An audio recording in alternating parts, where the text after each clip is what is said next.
honored today in so many ways, certainly by your presence, but in addition by the presence of a real hero in the peace-building world. And you're going to hear from him, and you're going to hear as well from some terrific panelists as we continue on with our Empowering the Community Peacebuilding session. But before we do, let me as you will see, there they are, we have Judy and Hart, the two chairs of the peacebuilding boards. Remember, I need two, not one. It's not one is not sufficient to control me, so they have decided. So they have decided to have two boards in order to do this. But let me introduce to you Representative Bobby Scott, who represents the 3rd District of Virginia.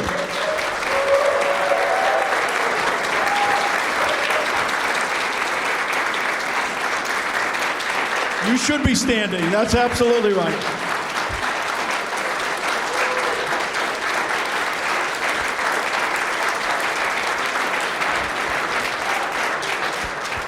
You know, Bobby, this is truly an honor for me. As most of these people know, or maybe some of them don't, but as most of these people know, I used to be a chief of staff on the Hill, and I was staff director of one of the House committees. So I spent a fair amount of time on the Hill. And I'm here to tell you from personal experience, there are differences in the congressmen. There are some who probably shouldn't be there, but there are some who should be there. Nevertheless, when you walk by some of them in the hallways, they divert their eyes. They wouldn't have anything to do with you, particularly if you're a staffer. And then there is a third type, and the epitome of that third type is Bobby Scott.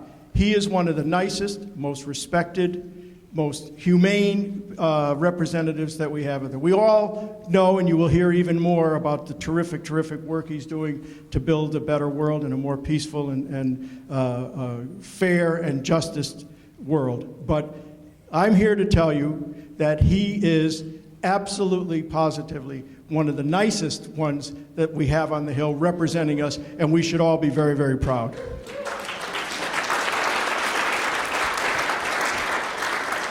I'm going to give you a little pro forma stuff, but then I'm going to parenthetically move off a little bit. But Bobby is, as I said, serving his 12th term. That's not easy. His 12th term in Congress from that 3rd District in Virginia, and he serves having earned the position as the ranking member on the Committee on Education and the Workforce. In his capacity as the most senior Democrat in Congress. We are still working very hard and hopeful on the committee. Sorry. Yes, that's true. Right. Where's John Dingell when we really need him? When we really need him. But you know, our real hope and goal is that I'm going to be able to bring Representative Scott back here as chairman of the Education and the Workforce Committee. That's our real goal. But he is leading the fight for access to quality early secondary and higher education for all of America's children, and access to quality early education, and with an emphasis on solving the growing problem of student debt, closing the achievement gap, and dismantling the school-to-prison pipeline, for which you have heard us advocate and talk about, and that you have been very much a part of. As a former chairman and ranking member of the Subcommittee on Crime, Terrorism, and Homeland Security on the House Judiciary Committee, the Congressman has been also a leading advocate for reforming our nation's broken criminal justice system, and we all recognize that.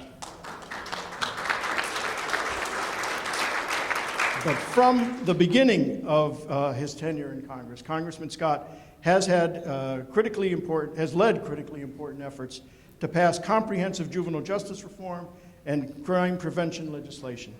And towards that end, he has introduced and championed one of our favorite pieces of legislation in Congress, the Youth Promise Act. Here we go again. Prison reduction through opportunities, mentoring, intervention, support, and education. I can't tell you how I have worked on that one, Mrs. And as you know, that would provide resources to state and local governments. We heard a lot about it this morning and why it's distinguished from some of the other funding sources and why it's important for our juveniles in this country, and it's based on intervention and early intervention. See, I even got the early in this time. You've been on me for that one. Strategies and programs to prevent juvenile crime. In 2010, The Hill, a key Capitol Hill newspaper, recognized Congressman Scott as one of the 25 hardest working members of Congress. We couldn't agree more. And we have seen it firsthand.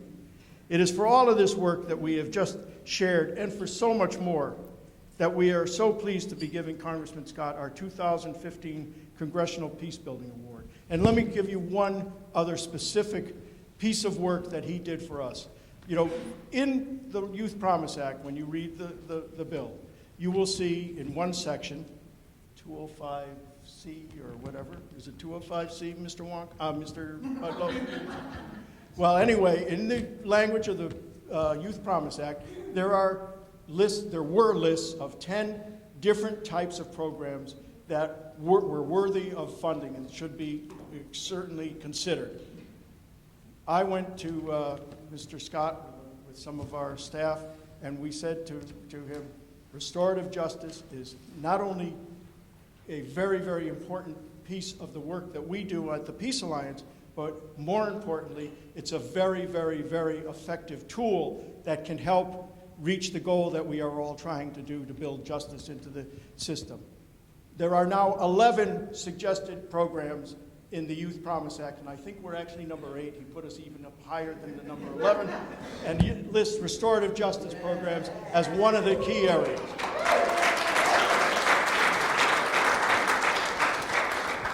So Mr. Scott has been a champion for peace and justice for many years, and we are certainly honored to be working with him and his staff to pass the Youth Promise Act, along with our partners, groups like CJJ, Coalition for Juvenile Justice, ACLU, and frankly, a plethora of other organizations from different ideological perspectives to see that this bill really does become law and has an opportunity to affect our country's youth.